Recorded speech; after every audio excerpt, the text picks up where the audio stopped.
തിയോഫിൻ ഏതാണ്ട് 12:30 ഗോവിന്ദച്ചാമിയെ വിയൂരിൽ എത്തിച്ചത്. എന്തൊക്കെയാണ് അവിടെ നിന്നുള്ള വിവരങ്ങൾ?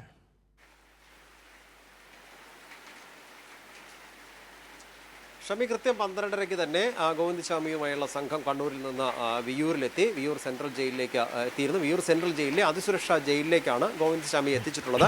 ഈ അതിസുരക്ഷാ ജയിലിലെ ഏകാന്ത സെല്ലിൽ ആയിരിക്കും ഇനി ഗോവിന്ദസ്വാമിയുടെ വാസം. കാരണം കണ്ണൂരിൽ നിന്നും ജയിൽ ചാടിയ സാഹചര്യത്തിലാണ് ഈ ഹൈടെക് സെക്യൂരിറ്റി ജയിലിലേക്ക് ഗോവിന്ദസ്വാമിയെ മാറ്റാൻ തീരുമാനിച്ചത്.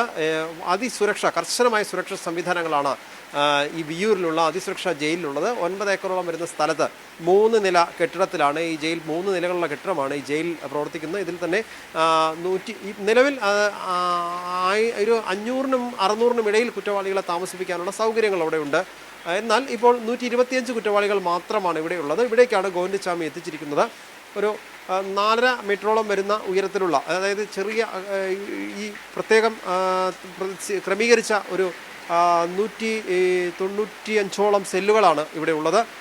അതിനുള്ളിലാണ് ഇതിനുള്ള ക്രമീകരണങ്ങൾ ഏർപ്പെടുത്തിയിട്ടുള്ളത്. പക്ഷേ തടവുകാർക്ക് ഒരു തടവുകാരനെ മറ്റൊരു തടവുകാരനെ കാണാൻ കഴിയാത്ത രീതിയിലുള്ള ഒരു ക്രമീകരണമാണ് അവിടെ ഏർപ്പെടുത്തിയിട്ടുള്ളത്. ഭക്ഷണത്തിന് പോലും ഈ സെല്ലിൽ നിന്നും പുറത്തേക്ക് ഇറക്കുകയില്ല. ഭക്ഷണം സെല്ലിനകത്തേക്ക് എത്തിച്ചു കൊടുക്കുന്ന രീതിയിലുള്ള സംവിധാനമാണ്. കാരണം അത്തരത്തിലുള്ള കൊടും കുറ്റവാളികൾക്ക് മാത്രമായി ക്രമീകരിച്ചിട്ടുള്ള അതിസുരക്ഷാ ജയിലാണിത്. എല്ലാവിധ ക്രമീകരണങ്ങളുണ്ട് സെല്ലിനുള്ളിൽ. തീർച്ചയായും തിയോഫിൻ ഗോവിന്ദച്ചാമിയെ വിയൂർ സെൻട്രൽ ജയിലിലേക്ക് മാറ്റിയിരിക്കുന്നു. തിയോഫിനും സന്തോഷമാണ് വിവരങ്ങൾ നൽകിയത്.